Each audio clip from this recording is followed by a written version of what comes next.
আসসালামু আলাইকুম। এক্সেল কোর্সে বেসিক টু অ্যাডভান্স কোর্সে আপনাদের স্বাগতম। আজ আমরা দেখব এক্সেল শিটে কিভাবে ডাটা এন্ট্রি করা যায়।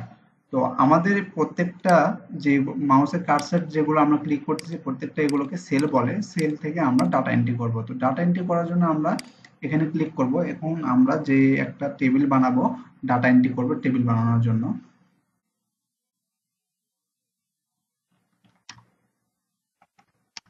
সিরিয়াল নাম্বার দিলাম আমি এবং কিবোর্ড থেকে ট্যাব বাটন প্রেস করে আমরা পরের সেলে আসলাম। এখন এখানে আমি লিখব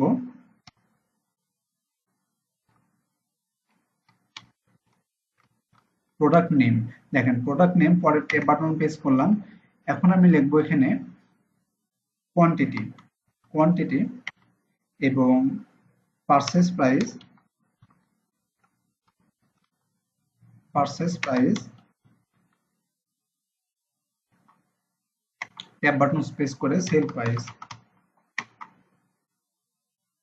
profit profit net profit profit. এখন দেখেন আমাদের এখানে প্রোডাক্ট নাম লেখার পর আমাদের এই পুরো নেমটা প্রোডাক্ট নেম এখানে বোঝা যাচ্ছে না। তো না বোঝা যাওয়ার কারণে দেখেন সবকিছু শুধু সংক্ষিপ্তে আছে, আমরা বুঝতে পারছি না। তো আমাদের ঘরে এইটা আমরা দুটা ভাবে সলভ করতে পারি। একটা হচ্ছে আমরা এই যে কার্সার, মাউসের কার্সার এখানে রেখে আমরা এটা এভাবে একটু সামনের দিকে এগিয়ে নিয়ে আমরা পুরো নাম সিলেক্ট করতে পারি।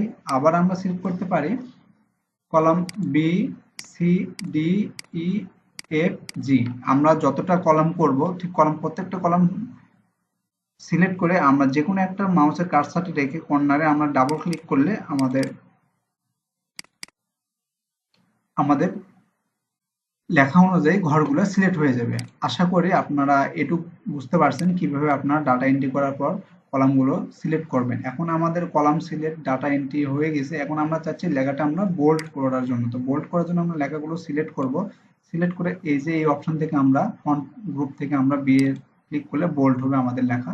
এবং আমরা চাচ্ছি ফন্ট সাইজ বড় করতে। তো ফন্ট সাইজ বড় করার জন্য আমরা এখানে ক্লিক করলে আমাদের ফন্ট সাইজ বড় হচ্ছে এবং আমরা চাচ্ছি ফন্ট সাইজ কালার করতে। দেখেন আমাদের আবার সেম কাহিনী হয়ে গেছে, আগের মতন লেখাগুলো সম্পূর্ণ আসে নাই। তো সম্পূর্ণ না আসার কারণে আমরা আবার প্রত্যেকটা ঘর সিলেক্ট করব, কন্ট্রোল কিবোর্ড থেকে কন্ট্রোল বাটন প্রেস করব এবং আমরা মাউসের কার্সার দিয়ে আমরা সিলেক্ট করে দেব এবং যে কোনো এক জায়গায় আমরা ক্লিক করব কার্সারটা রেখে, তাহলে পুরো ঘর আমাদের সিলেক্ট হয়ে যাবে। হ্যাঁ,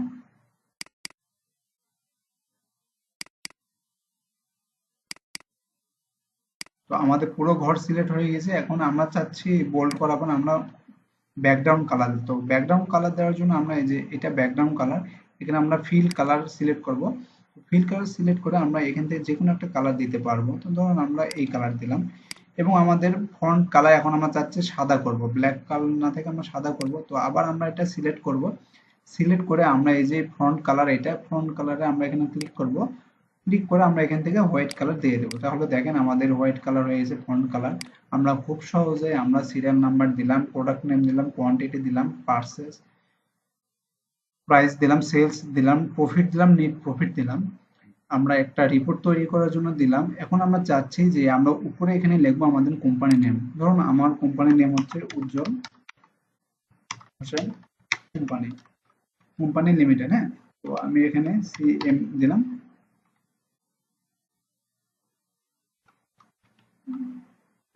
কোম্পানি। হ্যাঁ, আমি কোম্পানি লিখে দিলাম। তো এখন আমি চাচ্ছি এই লেখাটা আমি এই যে মিডিল বরাবর রাখার জন্য। তো মিডিল বরাবর রাখার জন্য আমি লেখাটা এই যে পুরো লেখাটা আমি এই ঘরটা আমি সিলেক্ট করব। ঘর সিলেক্ট করার পর আমরা এখান থেকে যে মার্জেস অ্যান্ড সেন্টার এখানে আমরা ক্লিক করব। ক্লিক করার পর আমরা এই পুরো লেখাটা আমরা কপি করে আমরা যে ফিল্ড আছে আমাদের ডাটা এন্ট্রি, এই ডাটা এন্ট্রি হেডলাইন অনুযায়ী আমরা সিলেক্ট করে নিয়ে মার্জিন কপি করে দেব এবং দেখেন মার্জিন সেন্টার করে দেওয়ার পর আমাদের এখানে সেন্টার হয়ে গেছে। আমরা এখন চাচ্ছি লেখাটা বোল্ড করার জন্য এবং ফন্ট সাইজ বড় করব আমরা। হ্যাঁ, ফন্ট সাইজ আমরা বড় করলাম এবং আমরা ব্যাকগ্রাউন্ড কালার দেবো এখান থেকে কিছু। এই যে ব্যাকগ্রাউন্ড কালার দিলাম, আমাদের খুব সুন্দর হয়ে লেখা হয়েছে। এখন আমাদের দেখেন এই যে serial number, product name, quantity, purchase price, sales, এগুলো দেখেন আমাদের মিডিল বরাবর চাচ্ছি, তো মিডিল বরাবর চাওয়ার জন্য আমরা এগুলো সিলেক্ট করব, এই যে আমরা সেন্টার, এখান থেকে অ্যালাইনমেন্ট সেন্টার করে দেব, তাহলে আমরা সবকিছু লেখা আমাদের মিডিল হয়ে গেছে। হ্যাঁ, এখন আমরা সিরিয়াল নাম্বার দেব এখানে 1, কিবোর্ড থেকে ইন্টারপেস করব 2, ইন্টারপেস করব 3। এখন আপনি যদি এগুলো ইন্টারপেস করার পর এখানে মাউসের কার্সারটি রেখে যদি আমি এখানে ক্লিক করে টান দিই, তাহলে দেখেন আমার 3 আসতেছে, কিন্তু 3 এর পর 4 5 এইভাবে আসতেছে না। তো এইভাবে আসার জন্য আমরা এখানে কি করব, 3 তে ক্লিক করব, ক্লিক করে আমরা কন্ট্রোল বাটন কিবোর্ডটা চেপে ধরে আমরা টান দেব, টান দিলে আমাদের প্রোডাক্ট নেম অনুযায়ী এবং সিরিয়াল অনুযায়ী আমাদের চলে আসবে 1 2 3 4 5, এবং দেখেন আমাদের পরবর্তী সিরিয়াল অনুযায়ী সিরিয়াল চলে আসছে। এখন আমরা এখানে প্রোডাক্ট নেম এন্ট্রি করব, প্রোডাক্ট নেম এন্ট্রি করার জন্য আমরা চ্যাটজিপিটির সাহায্য নিব। চ্যাটজিপিটিকে এখানে আমি বলে রাখছি আমি এক্সেল শিটে ডাটা এন্ট্রি করার জন্য কিছু প্রোডাক্ট নাম চাচ্ছি, তুমি আমাকে 5টা প্রোডাক্ট নাম দাও। তো দেখেন খুব সুন্দর করে আমাকে প্রোডাক্ট নাম দিয়ে দিয়েছে। তো আমি এগুলো প্রোডাক্ট নামটা কপি করব, কপি করে আমি এক্সেল শিটে পেস্ট করে দেব। কন্ট্রোল সি দিয়ে কপি করতেছি আমি কিবোর্ড থেকে, আপনারা কন্ট্রোল সি দিয়ে কপি করবেন এবং কন্ট্রোল ভি দিয়ে পেস্ট করবেন। কিবোর্ডে কন্ট্রোল সি কপি এবং কন্ট্রোল ভি পেস্ট। শর্টকাট ভাবে করলে আপনার কাজটা খুব দ্রুত হবে। হ্যাঁ, তো আমি শর্টকাট করে আমি প্রোডাক্ট নেম এন্ট্রি করলাম, এবং প্রোডাক্ট নেম এন্ট্রি যাচ্ছে আমি প্রোডাক্টগুলো সাইজ, ফন্ট সাইজ বড় করতে, তো আমি ফন্ট সাইজ বড় করলাম এবং আমার ঘর অনুযায়ী আমি সিলেক্ট করলাম। এখন আমি চাচ্ছি পুরোটা বর্ডার দিতে। হ্যাঁ, বর্ডার দেওয়ার জন্য আমি কি করব, আমি এই যে এইখান থেকে বর্ডার দিব, তো আমি সিলেক্ট করব, সিলেক্ট করে আমাদের 5টা প্রোডাক্ট আছে আইটেম, তো আমরা 5টা প্রোডাক্ট আইটেম পর্যন্ত সিলেক্ট করলাম। এই যে এখানে আমরা ফন্ট গ্রুপে যাব, যাওয়ার পরে এখান থেকে আমরা ক্লিক করব, ক্লিক করে এই যে নিচের দিকে অল বর্ডার, আমরা অল বর্ডার ক্লিক করলে আমরা দেখেন খুব সুন্দর করে বর্ডার হয়ে গেছে। এখন আমরা চাচ্ছি নিচেগুলো ডিলিট করতে, এই যে আমরা নিচেগুলো ডিলিট করব, আমরা এগুলো সিলেক্ট করব, মাউসের কার্সারের ডান সাইডে ক্লিক করব, ক্লিক করে দেখেন ক্লিয়ার কন্টেন্ট লেখা আছে, এখানে কন্টেন্ট আমরা ক্লিয়ার করে দিলাম। এখন আমাদের প্রোডাক্ট নেম হয়ে গেছে। এখন কোয়ান্টিটি, এখানে আমরা বসাবো এটা 10 পিস, ইন্টারপ্রেস করে নিচে আসবো 20 পিস, 30 পিস, 40 পিস, 50 পিস। তো আমরা 50 পিস পর্যন্ত দিলাম। এবং প্রোডাক্ট প্রাইস, এখানে আমাদের প্রাইস দেবো, ধরেন এটা 100 টাকা প্রাইস দেবো, নিচে 200 টাকা দেবো, 300 টাকা দেবো, 400 টাকা দেবো, 500 টাকা দেবো।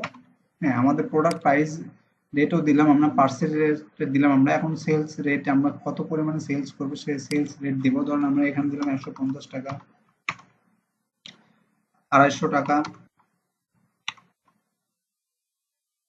এখানে 400 টাকা দিলাম, এখানে দিলাম 500 টাকা, এখানে দিলাম 600 টাকা। তাহলে আমাদের এখানে সেলস প্রাইসও দিলাম। এখন আমাদের প্রফিট বের করতে হবে। তো প্রফিট কিভাবে বের করবো এবং নেট প্রফিট কিভাবে বের করব আমরা পরবর্তী ক্লাসে দেখবো। আমরা শিখলাম ডাটা এন্ট্রি, এবং পরবর্তী ক্লাসে দেখবো আমরা কিভাবে যোগ বিয়োগ গুণ ভাগ এবং অ্যাভারেজ মিনিমাম করতে হয় আমরা শিখবো। আশা করি আপনারা সম্পূর্ণ বিষয়টি বুঝতে পারছেন। যদি ভিডিওটি ভালো লাগে অবশ্যই চ্যানেলটি সাবস্ক্রাইব করবেন, এবং ফেসবুক পেজ থেকে দেখে থাকলে অবশ্যই পেজটি ফলো দিয়ে রাখবেন, এবং আমাদের পেইড কোর্সে জয়েন হতে হোয়াটসঅ্যাপে নক করবেন। ধন্যবাদ।